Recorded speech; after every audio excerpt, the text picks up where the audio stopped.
Mutiara Alia Tasya dengan NIM 21029166. Saya Putri Hidayat dengan NIM 21029102. Saya Suci Fitriasari dengan NIM 21029122. Kami akan menjelaskan materi mengenai refleksi geser. Baiklah, materi yang akan kita bahas pada pertemuan kali ini yaitu refleksi geser.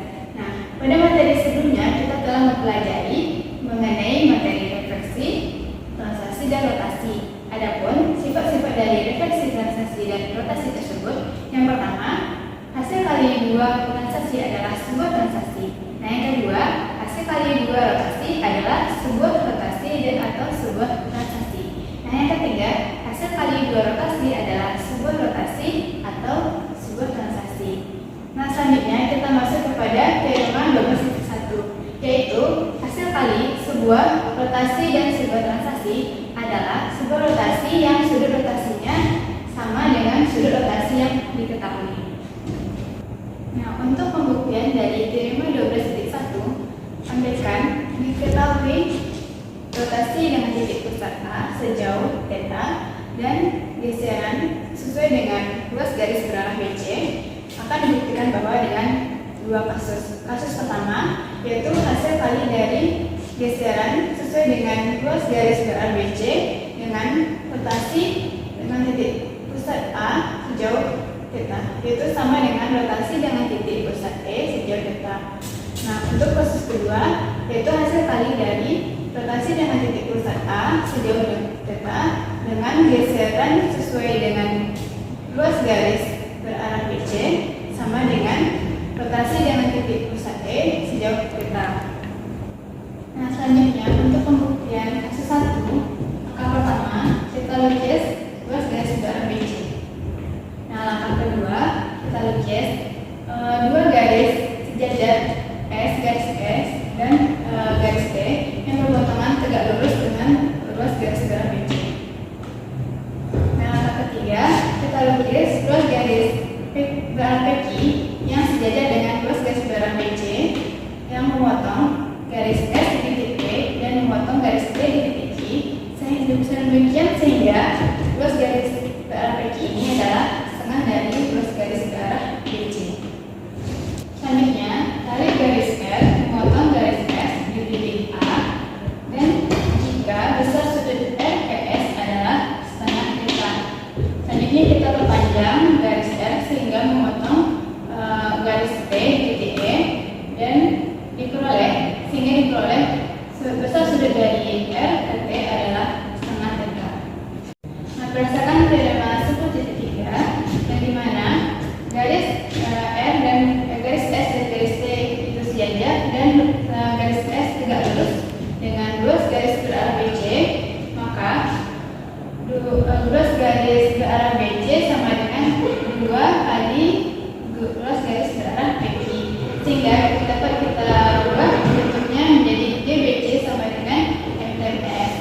Nah, berdasarkan teorema 11.2, apabila terdapat dua garis yang saling berpotongan dan tidak saling tegak lurus, yaitu berpotongan di titik A, dan besar sudut dari garis R ke S adalah setengah θ, maka dapat kita ubah rotasi dengan titik pusat A sejauh θ sama dengan MS kali dari GBC dengan rotasi dengan titik pusat A sejauh θ itu sama dengan MTS MS MR, di mana hasil kali dua refleksi terhadap garis yang sama itu akan membentuk sebuah identitas, sehingga diperoleh MT kali I kali MR, yaitu MTR, sehingga diperoleh rotasi dengan titik pusat E sejauh θ.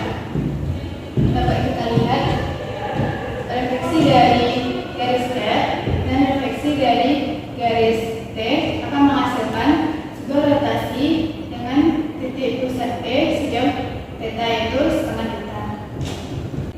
Baiklah, masuk kepada pembuktian kasus 2. Langkahnya itu sama dengan langkah pembuktian sebelumnya. Nah, langkah pertama lukislah luas garis berarah BC. Untuk langkah kedua lukis dua garis sejajar, yaitu garis S dan garis T dan garis S yang berpotongan tegak lurus dengan luas garis berarah BC. Nah, langkah Selanjutnya, lukis garis berarah PQ yang sejajar dengan ruas garis berarah BC yang dimana memotong garis T di titik P dan memotong garis S di titik I. Di mana ruas garis berarah BC ini sama dengan 2 kali ruas garis berarah PQ. Selanjutnya, kita tarik garis F memotong garis T di titik E, dan jika besar sudutnya dari T ke R adalah setengah beta. Selanjutnya kita perpanjang garis F hingga ke garis S sehingga memotong di titik A, dan diperoleh besar sudut dari garis S ke garis D yaitu setengah beta, sehingga diperoleh gambarnya seperti berikut. Nah, untuk berdasarkan teorema tersebut titik 3 dari gambar, yaitu apabila terdapat dua garis yang saling sejajar yaitu T dan garis S dan tidak lurus dengan lurus garis berarah BC, di mana lurus garis berarah BC sama dengan 2 kali lurus garis berarah PQ, maka dapat kita rubah GBC sama dengan NSMT. Nah, berdasarkan teorema 11.2, di mana terdapat dua garis yang saling berpotongan dan tidak saling tegak lurus, yaitu garis R dan garis S yang berpotongan di titik A dan tidak tegak lurus, sehingga dapat kita rubah yaitu rotasi dengan titik pusat A sejauh beta sama dengan MR dan sama dengan MRMS, sehingga hasil kali dari rotasi dengan titik pusat A sejauh theta dengan geseran sesuai dengan ruas garis berarah BC sama dengan MS, MR, MS, MS, MT. Nah, dapat kita ketahui hasil dari dua kali refleksi dengan garis yang sama, maka dia akan membentuk sebuah identitas. Maka diperoleh MR kali I kali MS sama dengan MR, MT, dan menghasilkan rotasi dengan titik pusat T sejauh theta. Adapun refleksi dari garis S dan refleksi terhadap garis T akan membentuk sebuah rotasi di titik T sejauh theta, di mana besar sudut theta itu setengah theta. Nah, akibat dari teorema 12.1 tersebut, himpunan translasi dan rotasi membentuk grup dengan operasi hasil kali. Baik, selanjutnya untuk mengetahui definisi dari refleksi geser, kita perhatikan berikut ini. Andaikan diketahui rotasi dengan titik pusat A sejauh theta dan refleksi terhadap garis S, maka akan kita lihat dua kondisi, yaitu A elemen S dan A bukan elemen S. Yang pertama, ketika A elemen S, maka kita lukislah sebuah garis S yang mana A-nya itu berada pada garis S, lalu kita tarik sebuah garis T yang melalui A dan tidak tegak lurus dengan garis S. Dan misalkan besarnya sudut antara S ke T adalah tengah theta, maka untuk hasil kali dari rotasi dengan titik pusat A sejauh theta dengan refleksi terhadap garis S adalah, nah, rotasi dengan titik pusat A sejauh theta dapat kita ubah dalam bentuk perkalian dua refleksi. Hasil kali dua buah refleksi, yaitu MT MS karena dari S ke T. Jadi MT MS dikali MS. Nah, karena pada refleksi itu berlaku sifat asosiatif, maka kita dapat mengubah bentuknya menjadi seperti ini. Nah, untuk hasil kali dua buah refleksi terhadap garis yang sama itu akan menghasilkan sebuah identitas. Maka MT dikali identitas sama dengan MT. Jadi hasil kali dari rotasi terhadap dengan titik pusat A sejauh theta dengan refleksi terhadap garis S adalah sebuah refleksi, yaitu pada T. Untuk yang kedua, yaitu ketika A bukan elemen S, maka kita lukislah sebuah garis S yang mana A-nya itu bukan berada pada garis S. Lalu kita tarik sebuah garis yang melalui A dan tegak lurus dengan garis S, misalkan garis T. Maka garis S akan berpotongan dengan dengan garis T yaitu di titik B. Lalu kita tarik sebuah garis yang melalui A dan tidak tegak lurus dengan garis S. Maka kita misalkan garisnya itu adalah garis M. Jadi besar sudut antara garis T ke garis M itu misalkan setengah theta. Jadi kita dapat hasil kali dari rotasi dengan titik pusat A sejauh theta dengan refleksi terhadap garis S sama dengan MR MT dikali MS, yang mana rotasi dengan titik pusat A sejauh theta yaitu dari T ke M, maka MR MT dikali MS. Karena pada refleksi ini berlaku sifat asosiatif, maka kita dapat merubahnya dalam bentuk seperti ini. Lalu untuk MTMS ini, karena garis T ini tegak lurus dengan garis S, yaitu berada dengan titik perpotongannya itu adalah titik D, maka kita dapat merubah MTMS ini dalam bentuk setengah putaran, yaitu pada titik D.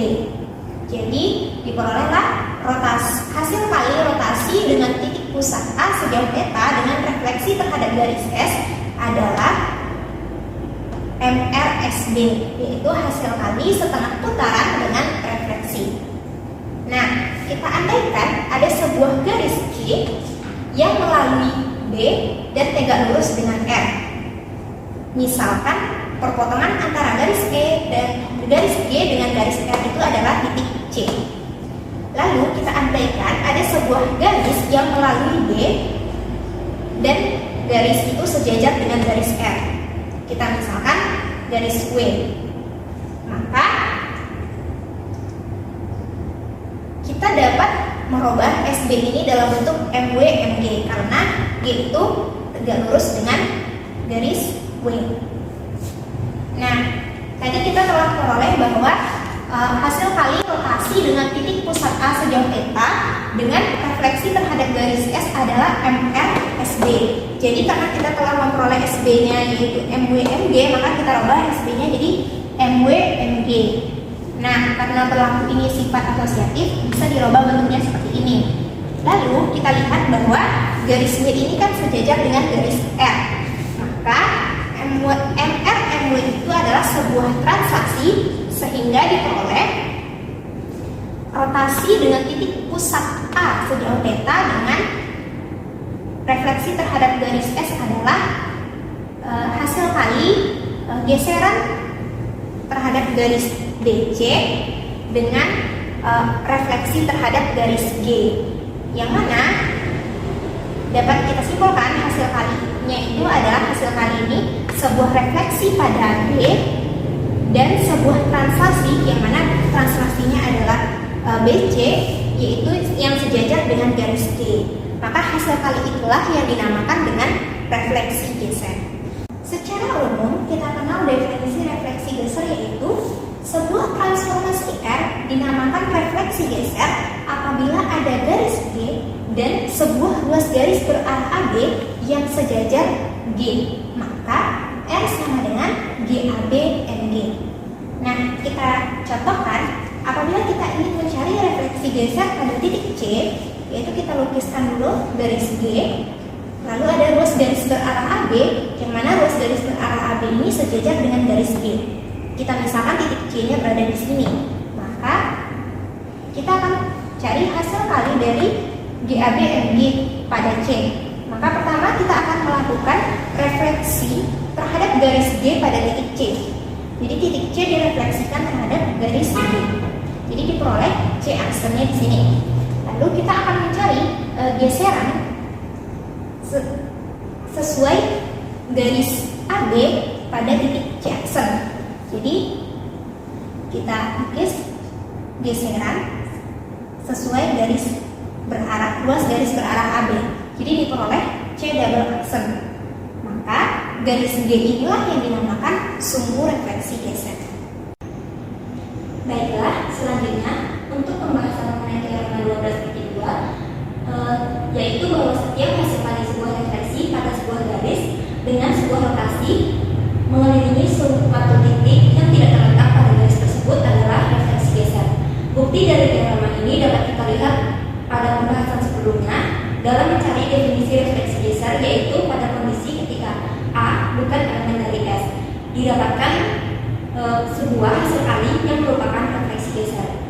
Selanjutnya saya akan menjelaskan mengenai akibat dari teorema 12.2. Akibat 1, apabila ada ruas garis berarah AB tidak tegak lurus pada garis S, maka hasil kali suatu geseran sesuai ruas garis AB dengan sebuah refleksi MS adalah sebuah refleksi geser. Akibat pertama ini, pertama kita lukis garis S dan ruas garis berarah AB yang tidak tegak lurus. Kita lukis titik C sedemikian sehingga ruas garis berarah AC dan S tegak lurus dan ruas garis berarah CB dan S sejajar. Maka ruas garis berarah AB itu sama dengan ruas garis berarah AC ditambah ruas garis berarah CB. Kemudian kita misalkan garis R sejajar dengan garis S sedemikian sehingga jarak dari garis S ke garis R adalah setengah AC. Kemudian kita peroleh bahwa geseran sesuai garis berarah AB dikali refleksi terhadap garis S adalah sesuai teorema 10.7 bahwa geseran sesuai garis berarah AB adalah GCB kali GAC. Kemudian kita posisikan dengan refleksi terhadap garis S diperoleh GCB dikali GAC dikali MS. Kemudian diperoleh GCB sama dengan MR/MS dikali MS, karena GAC dapat kita ubah menjadi refleksi terhadap garis S dan garis R. Kemudian diperoleh karena pencerminan bersifat asosiatif, maka dapat kita ubah seperti berikut: GCB dikali MR dikali MS dikali MS.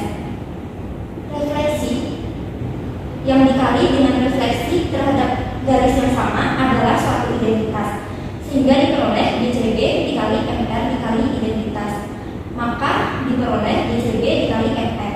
Karena garis R dan ruas garis berarah CB itu sejajar, maka hasil kali ini adalah refleksi geser, sehingga terbukti akibat dari teorema 12.2 yang pertama. Kemudian akibat kedua, apabila ada garis R, S, dan T yang tidak berpotongan pada satu titik dan tidak ada pasangan garis yang sejajar, maka hasil kali refleksi-refleksi MR, MS, dan MT adalah suatu refleksi geser. Buktinya, kita lukis garis R, S, dan T yang tidak berpotongan pada satu titik dan tidak ada pasangan yang sejajar. Kemudian kita misalkan A adalah titik potong garis T dan garis S, B adalah titik potong garis R dan garis S, dan C adalah titik potong garis T dan garis R. Kemudian misalkan sudut antara garis T dan garis R adalah setengah θ 1, sudut antara garis T dan garis R adalah setengah θ 2, sudut antara garis S dan garis R adalah setengah θ 3. Maka diperoleh hasil kali MR, MS, dan MT adalah MR dikali rotasi dengan titik pusat A sejauh θ 2, karena hasil kali MS MT dapat kita ubah menjadi rotasi A sejauh θ 2. MR MS dapat kita ubah menjadi rotasi dengan titik pusat B sejauh θ 3, sehingga MR MS MT juga sama dengan rotasi dengan titik pusat B sejauh θ 3 kali MT.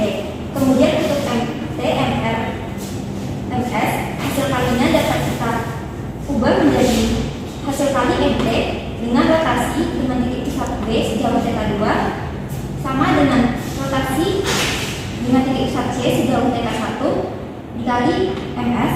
Kemudian untuk hasil kali MS, MR, dan MT sama dengan hasil kali MS dengan rotasi dengan titik pusat C sejauh θ 1 sama dengan rotasi dengan titik pusat B sejauh θ 2 dikali refleksi terhadap garis T. Dapat kita lihat bahwa di sini A bukan elemen R B bukan elemen T, B bukan elemen T, C bukan elemen S, C bukan elemen S, dan D bukan elemen T. Maka sesuai teorema 12/2, hasil kali berikut adalah suatu refleksi geser. Sekian presentasi dari kami Grup H. Mohon maaf atas segala kesalahan dan kekurangan. Wabillahi taufiq wal hidayah. Wassalamualaikum warahmatullahi wabarakatuh.